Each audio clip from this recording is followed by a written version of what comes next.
afternoon, everyone. Welcome back to another episode of Mind Split Cafe. I got my man Matt here. What's going on, Matt? What's up, guys? How you doing? And today, our special guest Frank comes with an action-packed story, and it's very heartfelt, and I have no words for it. I'm excited to get into it. Frank, you want to introduce yourself, kind of give us a little rundown of you, and then we can get started. Sure. My name is Frank Parisi. I am 44 years old. I live out in Austin, Texas. I work in the recovery addiction treatment field, and I'm here to talk about my life story here with you guys today.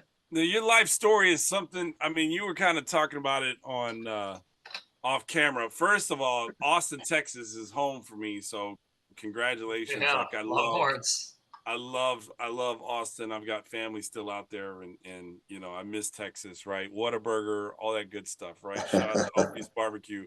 But your story, you are not a native Texan, so let's kind of backtrack and kind of tell the audience how you got from where you grew up to Austin, right? So All we'll right, just kind of yeah. do a glance over because I think your story is phenomenal and it's one that needs to be shared. Obviously, that's why you're here, but it's one of inspiration, and two, it's one of triumph, right? Because you've recently gone through some stuff that most men or women would not have the strength to go through. And I think it's a resilience on your part, but one, it's a testament to where you grew up. So let's talk about where you grew up. Sure.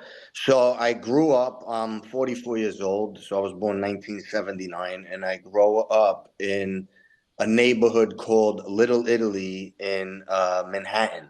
Mm-hmm. And during that time, the city was very vicious. It's kind Okay. of similar to what's going on now. There was no policing going on at the time. If you ever remember the song "Broken Glass Everywhere," it was Yeah. literally like Yeah. that. It was burnt down buildings. And what had happened was in the neighborhood, crack cocaine had just come out in the early 80s, and it Mm-hmm. actually hit my block. I grew up on Houston and Elizabeth, around the corner from the old punk rock club called CBGB. Yeah. Yeah. Yeah. So Seen it. Yeah. I Heard of it. grew up literally around the corner from that, and there was a lot of violence. My family had one of the oldest bakeries in New York City called Parisi Bakery. It's Mm-hmm. been there since 1903. I grew up in the building above the bakery. So Wow. where we made the bread downstairs, I grew up in that building above it. Okay. And in front of the building, just so you could kind of get a understanding of my view of the world and my childhood, we would leave baseball bats in the front of the bakery Okay. because it was so crazy, the block, and there was no policing. My father and my uncles wanted to keep the block safe for me, so they would tell anybody that was using any type of drugs or committing crimes to go down the street. And if they didn't comply, what would happen is usually they would Batting get cracked. practice. Yeah. Yeah. They were Yeah. forced to comply. Yeah. So that was my neighborhood, you know.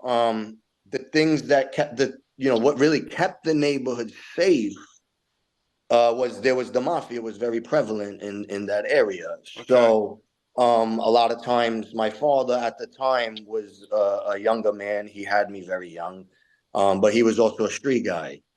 So Okay. you could see how the street kind of influenced me from little. I had violence around me, drugs, and the only thing that was keeping it safe was the mob. Mm-hmm.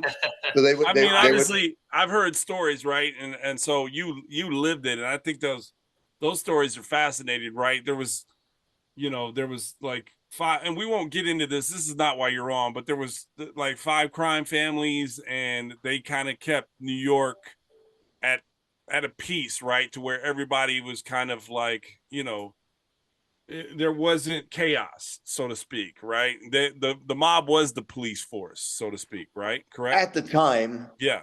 at the Okay. time, and definitely for the neighborhood. Yeah, You know definitely. what I mean? Definitely for the neighborhood.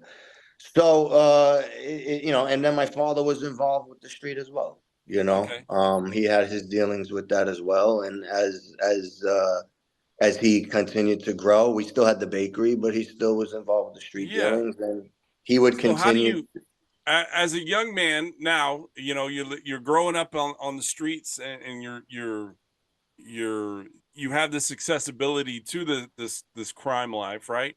How do you go from the young man to the Frank that sits here before us? Like, what happened in your early adulthood to where, you know, I just want to kind of go over from when you were a kid all the way to 44 now, and the story that you're about to tell us in a little bit about What what happened happened in to you in between? May. Yeah, Yeah, exactly. so basically I followed suit in the life, and became a street guy. And it took me down a dark path. You know, I wind up becoming addicted to opiates Mm, in my early 20s, and that just took me down a really, really dark road. Um, I was full blown addict, and really what had happened was back in, maybe I think it might have been 2005, I overdosed on methadone and Xanax. Oh, wow. And at that point, what had happened was I went to a treatment center in upstate New York that I had been to already 3 times. They shipped me out to Texas. They said you need longer term care, which is what brought me here. And I went to a place out in Elgin, Texas, and I stood there for mm-hmm. 4 months. And I had a spiritual awakening. I'm not gonna lie. I didn't water it. I didn't foster it. So I stood sober for about a year, and that facility had hired me. That's what got me working into the treatment industry as a tech and personal trainer at the time. And then I relapsed, and I went back to New York, and it was back to the same old nonsense. But I had already had kind of taken the pill of recovery for that year. I had about a year sober, Mm-hmm. and that way of life. Once you go back out after having tasted the freedom of self, the bondage of self, Yeah. and then you go back out, it's like so much more demoralizing. And Yeah. it got uglier and uglier. My life and my addiction, it was complete rock bottom. I was 31 years old. I was coming out of jail. I was 50,000 in debt, and I was kicking an opiate addiction, and everyone around me was doing good, but I was still trapped. I was Mm. doing better at 18 than I was at 31 years old. And at that moment, I had a guy I owed money to, and he came to the house looking for the money. I didn't have the money to pay him, and my wife came out and paid my street debt, which was very little. Talk about more incomprehensible demoralization. Yeah, of Yeah. course. Yeah. And at that point, I looked myself in the mirror that day, and I said to myself, no more of this bullshit. You put yourself here, and now it's time to get out. And I dedicated myself to constant personal development. I started going back to AA. I worked the 12 steps. I have a relationship with a higher power. And then I started to study people. At Palms Behavioral Health, we understand the journey to mental wellness. Our dedicated team offers personalized care for adolescents, adults, and seniors. We focus on individualized treatment plans, addressing a wide range of mental health needs. Our evidence-based practices and trauma-informed care ensure sensitive and effective treatment. Palms Behavioral Health, healing minds, empowering lives. Contact us today. Mm-hmm. Like, it wasn't just about recovery. Like, it is about recovery. Don't get me wrong. Like, my Mm-hmm. foundation for my success in life is my recovery. But I also started to study people.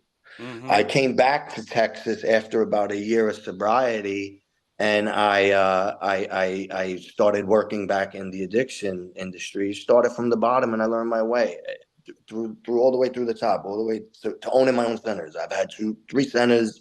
Some didn't do well, but I kept failing forward. I never Mm-hmm. gave up. You Yeah. know, So I I hate to interrupt you, but I have a question, and I ask a lot of recovering addicts this. What is your keepsake that keeps you sober? Like, what is it that you hold on to other than your 12-step program or your higher being? What is it that keeps you sober in your daily life? And is that helping others, such as the treatment center, or what is it that keeps you clean and sober? 100%. It's all about service. Okay. All of our And service. correct me if I I'm mean, wrong. that's not the treatment center. That's talking about giving of my time, Okay. constant service. I mean, I do a bunch of speaking at different treatment centers, AA. I've spoken all over this country. And I've taken a lot of men through the 12 steps, and even not even just men through the 12 steps, just people generally in my community. People know I'm a resource for them, like for help. But just like, for example, I have a bunch of guys in my neighborhood that work out with me. They've never worked out before, but now, how I could be of service doesn't just have to be in recovery. I Yes. also Mm-hmm. donate my time towards the Dripping Springs Helping Hands. My wife and I Mm-hmm. go and stock cans, and we Yeah. donate our time. Being a So it's friend, it's working at volunteering at a food pantry, or a puppy shelter, or animal shelter, whatever the case is. What you're trying to say is that you are just now in the community, and you're giving yourself to something bigger, and you feel that fulfillment. Am I off when I say that? Absolutely. I used to be darkness. You would come around me. I believe in energy. Everything's energy, Of right? So course. it's like you would come in a room and you'd be with me and you would not want to be with me. Now I believe in law of attraction. That's why I love the 12 steps, because it clears us of all of the BS. It Mm-hmm. gets rid of all the fear, all the resentment, all the shame, all the guilt, so that you get intuitive thinking. You get higher source thinking. You create a higher vibration within yourself, so that now Mm-hmm. you radiate light. So it's like, how I want to treat others, how I want to be treated is how I have to treat others. So if I Totally want cool. something from you, I need to show you what I want. So if I need love from you, I need to show you love in order to get love back. I love Yeah, that. that makes Yeah. sense. Yeah. And being an addiction, I mean, you spent most of your time being selfish per se, for lack of Correct. better words. Being an addict, you're selfish. You only care about yourself and your next high. And I don't mean that in a derogatory sense. But now that you're clean, sober, and of service, you completely flip the roles. You're anything but selfish at this point. Absolutely. And I feel like through the process of the 12 steps and constantly investing in yourself, you create a different version of yourself. Oh, You absolutely. know? I wholeheartedly agree with that. Yes. Yes. And I feel like our duty on this planet is to create the best version of ourselves and share that with humanity. Yeah, Mm-hmm. You absolutely. know? I agree with that 100%. So now You know. you're back in Texas, right? After being sober for a year in New York, and you come back to Texas, you get back into the recovery scene to start helping people, and giving yourself. That leads us to what happened in May. So let's talk about you. What happened? Fill in the audience what exactly happened, so we can just give that, like, what I'm trying to do is I want to show the audience the testament of strength that you have, and the resiliency that you've been through. Like, you've started from the streets of New York in Little Italy. Now you're in the suburbs of Austin, Texas, but your story is one of resiliency. So what happened to you in May, Frank?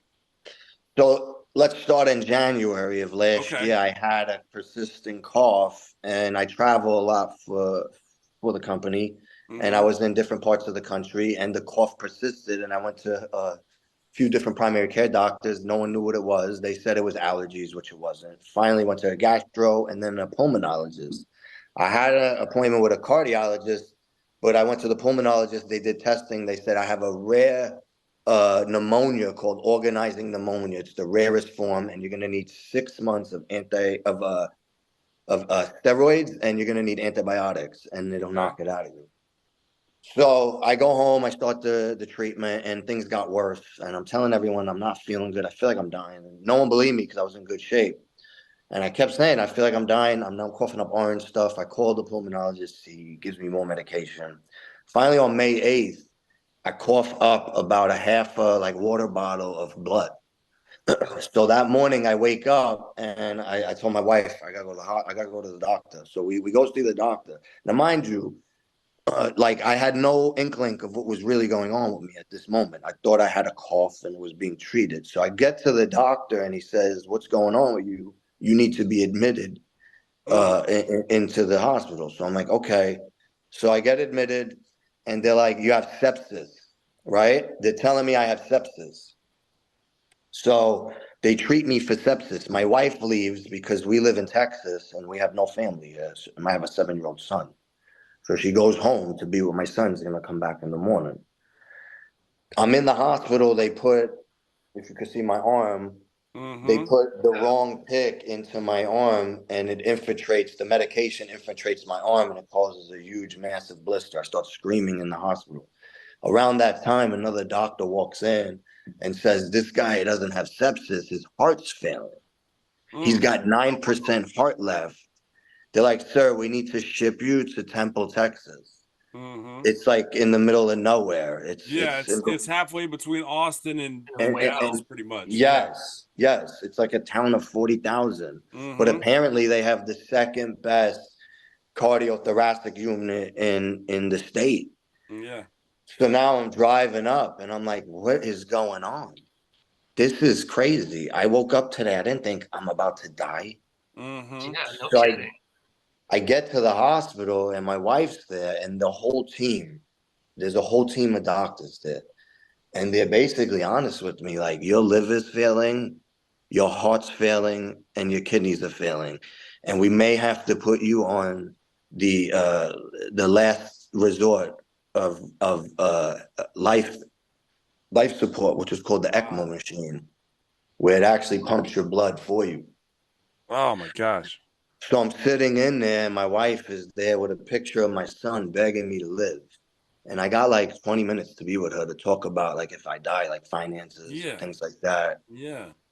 So it's very heavy stuff, man. And then they were like, we're gonna have to put him on the ventilator. And her only recollection of a ventilator is COVID and you're dead. Yeah, what we heard about in the pandemic, Yeah. Exactly. So she was panicking. So I'm like, listen, I was so sick at that moment that I was just like, just let them work on me.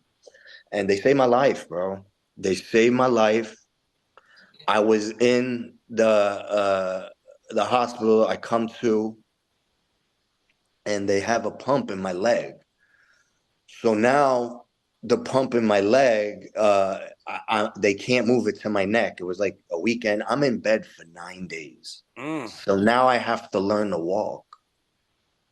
So now they're like, we don't know what's really wrong with you. Still, they don't know what's wrong with me. I have this giant blister on my arm, and they have a pump in my groin. Now they finally moved the pump, and they're like, we're going to put you on this other pump. It's called an impeller pump.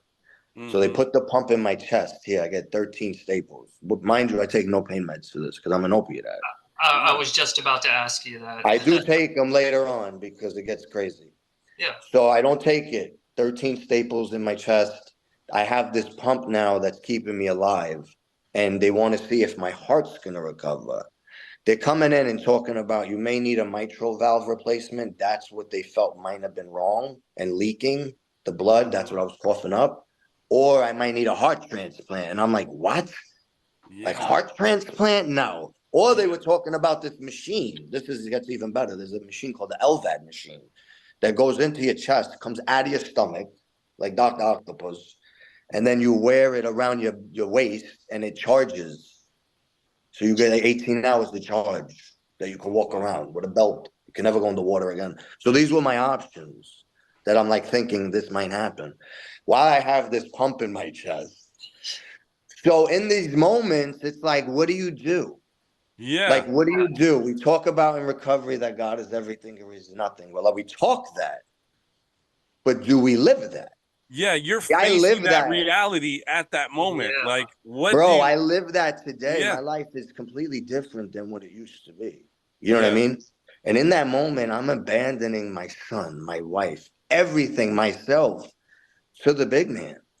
Like, truly abandoning everything. I live this shit. You know, and I knew it. My swords were sharp going into this. Everything I've been through in my life prepared me for what I had just gone through and what I was facing.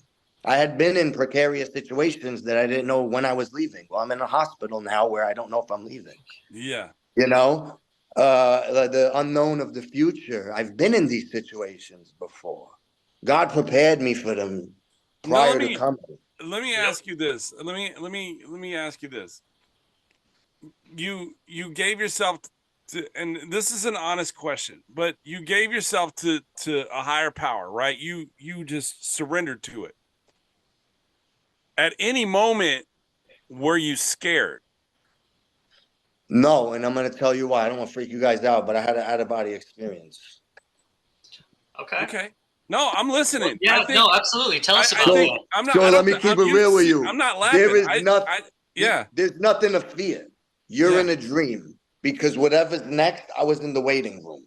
So I have no fear and I have a lot of comfort for that experience. Mm-hmm. Because I even know one of my friends who passed away a few years ago was with me.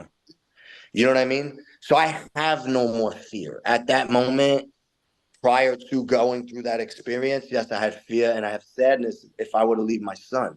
Everything I did, I came back for my son, brother. Mm-hmm. Everything that I've done in my life, the band that I've created, was so that my son and his future generations could have a completely different paradigm shift. I love That is why I work completely on myself to create a different version of myself, Mm-hmm. so that he can have that new shift, because otherwise it would have been the same shit. It would have been me creating the same stuff over and over again. And someone's got to break that. Someone's got to be the one in the family to break that, you know? So for me, it was my son. And it was the hardest. It's like, how am I going to talk to my son about all this stuff? You know? Like that was a whole nother thing. And he's so resilient that he's been able to handle this like a champion. But So I have a question, and I want to flip back to when you said that you weren't taking any pain pills. So I have two questions. One of it being, were you ever on the verge of saying, yes, I want them, yes, I need them, but you just declined the entire time? And when you did take them, did you obviously you didn't fall back into your old ways because you're here with us today and you're good to go. But was there ever a point where you thought you were going to backslide, or how did you keep yourself from backsliding? Because I mean, that's a slippery slope. brother. Never, brother. Never. And I'm going to tell you, well, one, I was honest with everybody. And in my mind, it was like almost like it was like the light in the dark, right? Yeah. Like the darkness was after my soul. And here was another thing for it to try to get me off course. Another part of the darkness. That's exactly what I was thinking. Yes, bro. And I always knew when I was taking it that this is evil. It's helping me now. I had to when they cut my chest open. Yeah, that's. I had to, because your body needs to heal. You're in so much shock and pain. Like, the amount of pain you're in when they cut the chest open is a whole nother level, you know. Yeah. So I had no choice. And then my arm, when you get burns, and then they had to do the debridement on that. I was on OxyContin for 25 days after the hospital, because I still didn't get the skin graft surgery until July 7th, and I got my heart transplant on June 3rd. Pain. You were just in pain. Yeah. Bro, like the most, like I felt like, I'm not religious, by the way, just so you guys know, but I felt like Jesus.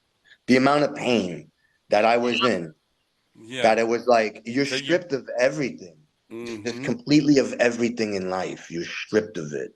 Like I didn't shower for 6 weeks. I had pretty nurses taking care of me while I'm emaciated. Nobody's the shit. Yeah. You know what I mean? You're That's humbled. coming for everybody. Yeah. And that's why it's so important for us to continuously create a version of ourselves that could withstand all that shit and rise above it. While I was in there facing this, I asked myself this question. It wasn't victim. It wasn't why me. It was why not me. And what is the gift in this? And what am I going to become because of it? And I started to envision that shit while I was in the fucking ICU. And guess what? I'm making it a reality right now. So that's my message to everybody as well. Is like, if you constantly invest in yourself, your swords are going to be so sharp. Even if you're facing death in a heart transplant, you're still going to look at it in a positive manner. Wow. Oh, I love that. You know what I'm saying? Yeah. That's how about the fact that I have another human being's heart in my chest? You know what I mean? So you that did I was waiting, like I've been, You did I got a heart transplant. Yes, on June 1st. So finally I go in. I know we jumped around. I'm sorry. We go in on June 1st. we going on June 1st to get my arm debridement. Now they put me on a heart transplant list. They're like, your heart's dead. The pump didn't work.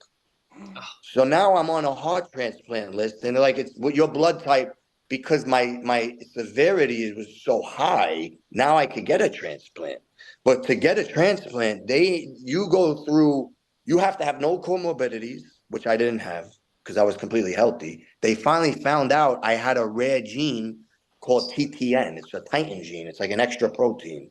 It's a rare gene, so it caused my heart to fail. I didn't know this. Nobody knew this. So, regardless of all that, they finally tell me on June 2nd, after I get my arm debride, that I'm gonna get a heart transplant. Wow. I mean, and then they're like the next day. So like I got a surgery in one day. I was on the list for one day.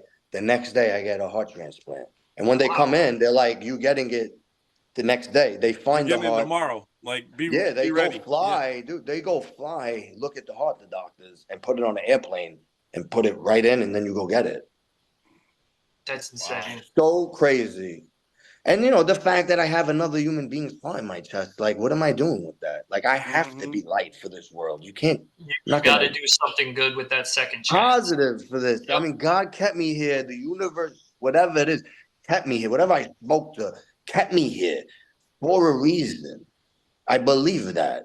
I believe our world is very dark, and a lot of it is they want to keep everybody on a low vibration. I'm here to raise everyone's vibration. Oh, you're definitely doing it. You're definitely if we continuously invest in our faith, our family, our health, our hustle, what you guys are doing, that's our hustle, our business, and our purpose. We create a life of abundance. You know what I mean? And not getting off course. Create a vision for your life. Create a code of conduct within yourself, principles that guide you, agreements you make, and never break from that shit, no matter what. Yeah. So no matter what. So you've been given a second chance, so to speak, right? New heart, like you carry that. I don't want to call it a burden, but you carry that weight knowing that you were given a second chance. What am I going to do with this second chance at life, right? So let's talk about what you are doing now. You're in the final stages of releasing a book, correct? Tell us a little bit about the book.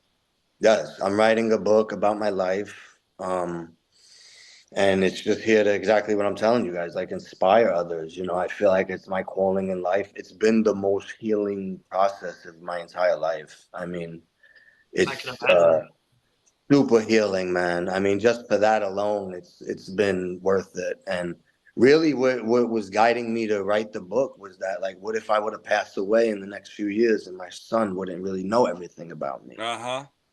So for me, really, that was the main guiding. Yes, and for his family, future generations. I've been told that the point isn't to live forever, but to create something that will.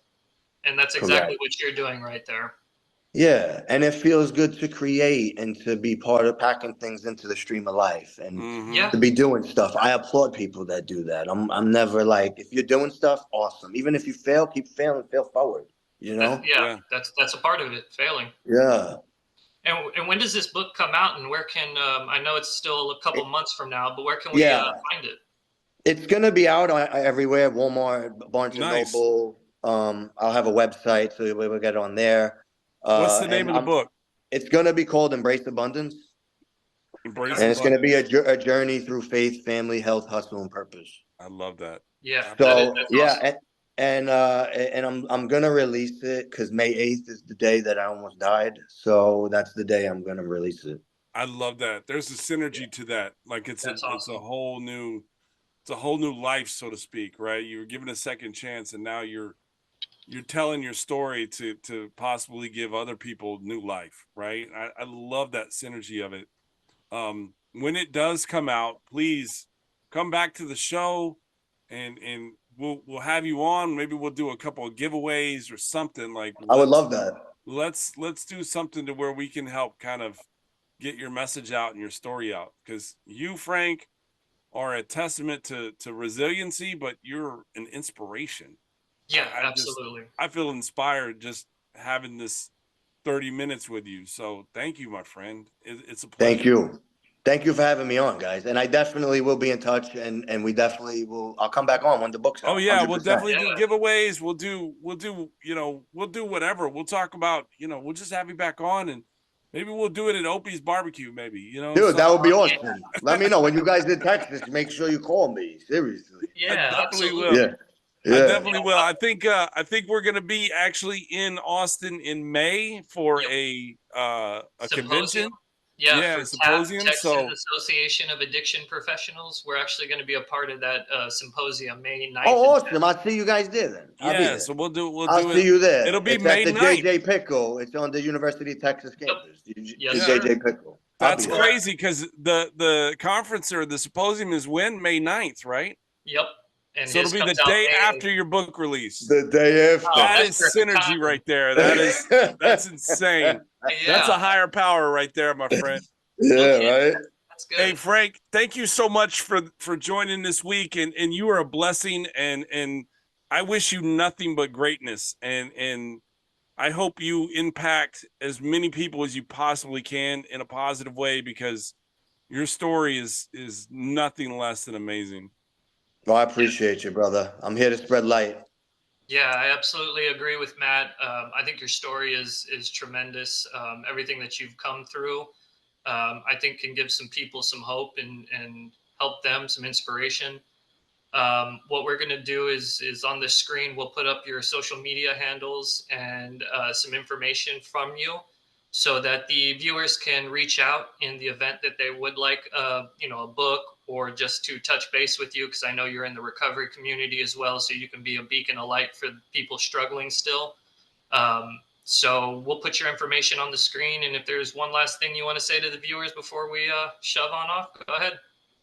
Nah, man, if you want to check me out, it's at Frank Parisi 2011 on Instagram. I'm going to follow you right now, my friend. At Frank Parisi 2011. I got you.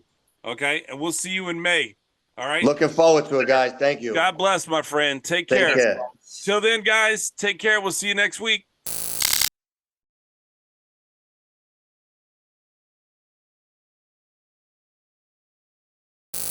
Like, we weren't supposed to come up with something this clean. Like, something happened.